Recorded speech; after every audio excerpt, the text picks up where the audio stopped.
खुलुमबाय नमस्कार दिनै जारिमिनारि मोनसे सान आरो बे समा फैनो बारा गोबाव गैलिया। बागुरुम्बाया गिबि खेबनि थाखाय मुलुगाव रेकर्ड खालामनो थांगासिनो दङ। प्राय 10,000निबो बांसिन मोसागिरिफ्रा दिनै गुवाहाटीनि हरुहज्जाय स्टेडियामाव बागुरुम्बा मोसानानै भारतनि प्रधानमन्त्री नरेन्द्र मदिनो दिन्थिगोन। आरो बेजों लोगोसेयैनो आसामनि मुख्यमन्त्री डक्टर हिमन्त बिश्व शर्मायाबो जोंनि गेजेराव थाफानानै बे मोसानायखौ नायगोन। बे मोसानायनि गेजेरजों मुलुगाव बागुरुम्बाया मोनसे रेकर्ड खालामनो थांगासिनो दङ आरो मुलुगनाङैनो बागुरुम्बानि सोमोन्दै गुवारसिनै बयबो मिथिनानै बागुरुम्बाखौ रिसार्च खालामनाय एबा सं दाननायनि थाखाय बयबो हयतोबा गोसोआ दुंगाखांनो हागौ।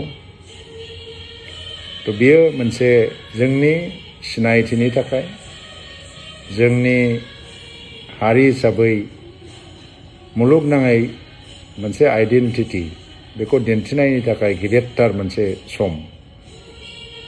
बेनि थाखाय 2022 मायथाइनिफ्रायनो प्रिपारेसन जादोंमोन।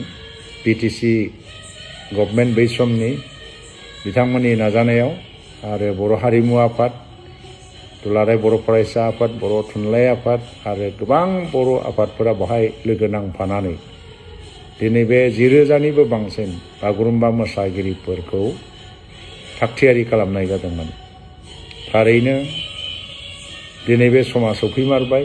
गुवाहाटीनि हरुहज्जाय स्टेडियामा बागुरुम्बानि दोहौ आरो बिनि देंखोजों गोमफबगोन। गासै भारत नारिफ्रा बेखौ नायनायनि मोनसे खाबु मोनगोन आरो गासै मुलुगावनो बेयो गोसारलांगोन। तो बियो मोनसे जारिमिनारि सम जानानै थागोन। बयबो मोसागिरिफोरनो आंनि गाहाम हामलायनाय जासिहरबाय। जायफ्रा हरुहज्जाय स्टेडियामाव फैयालासिनो गावबागाव न'आवनो थानानै नायगोन बिथांमोननोबो गाहाम हामलायनाय जासिहरबाय। खुलुमबाय নমস্কাৰ। আজি সঁচাকৈ অসমত আকৌ এটা অভিলেখ হ'বলৈ গৈ আছে। এই ঐতিহাসিক ক্ষণৰ সময়টো আহিবৰ কাৰণে খুব বেছি নাই। কেইবা ঘণ্টাৰ পিছত আমি গুৱাহাটীৰ হৰুহজ্জাই ষ্টেডিয়ামত 10,000তকৈ অধিক নৃত্যশিল্পীসকলে পৰিৱেশন কৰা বাগৰুম্বা নৃত্য আমি দেখিবলৈ পাম। ভাৰতৰ প্ৰধানমন্ত্ৰী নৰেন্দ্ৰ মোদী ডাঙৰীয়াই আজি মুখ্য অতিথি হিচাপে এই ঐতিহাসিক ক্ষণৰ সাক্ষী হ'বৰ কাৰণে আমাৰ মাজত আহি আছে। ডক্টৰ হিমন্ত বিশ্ব শৰ্মা অসমৰ জনপ্ৰিয় মুখ্যমন্ত্ৰী, তেখেতেও আমাৰ মাজত থাকি পেলাই এই ঐতিহাসিক ক্ষণৰ সাক্ষী হ'ব। অসম চৰকাৰৰ এই উদ্যোগৰ বাবে বাগৰুম্বা আজি বিশ্ব দৰবাৰলৈ বিশ্ববিলক এটা গঢ়িবৰ কাৰণে এটা সুযোগ পাইছে। 2022 চনৰ পৰা সেই সময়ৰ BTC প্ৰশাসনৰ উদ্যোগত তাৰ প্ৰস্তুতি চলোৱা হৈছিল।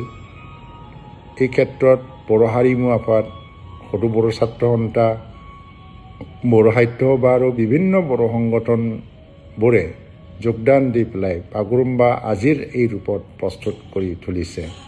মই ভাবোঁ বড়োসকলৰ যিটো গৌৰৱময় সংস্কৃতি আৰু পৰম্পৰাগত সংস্কৃতি বাগৰুম্বাৰ মাজত প্ৰতিফলিত হয়। বাগৰুম্বা হ'ল মানৱ সংস্কৃতি, প্ৰকৃতি, মানুহ আৰু আমাৰ যিটো বেছিক হিউমেন ইনষ্টিং আৰু ইম'শ্যন এইবিলাকৰ লগত ইণ্টাৰ ৰিলেটেড। এই কাৰণে বাগৰুম্বাৰ যিটো গীত এটা জাতিৰ মাজত আবদ্ধ হৈ থকা নাই।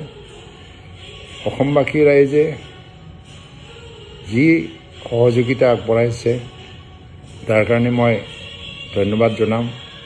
আৰু মই আশা কৰিছোঁ আজিৰ এই শুভক্ষণ চবেই ঘৰত থাকি পেলাই উপভোগ কৰি এটা অভিলেখ গঢ়াৰ ক্ষেত্ৰত আপোনালোকে আকৌ সহায় কৰিব। আজিৰ পৰা বিশ্ববাসীয়ে জানিবলৈ পাব যে বাগুৰুম্বা নৃত্য কেনেধৰণৰ আৰু বৃহৎ সংখ্যক যিটো নৃত্যশিল্পীয়ে ইয়াত পৰিৱেশন কৰিব, ইয়াৰ সাক্ষী হৈ উপভোগ কৰিবলৈ সুযোগ পাব।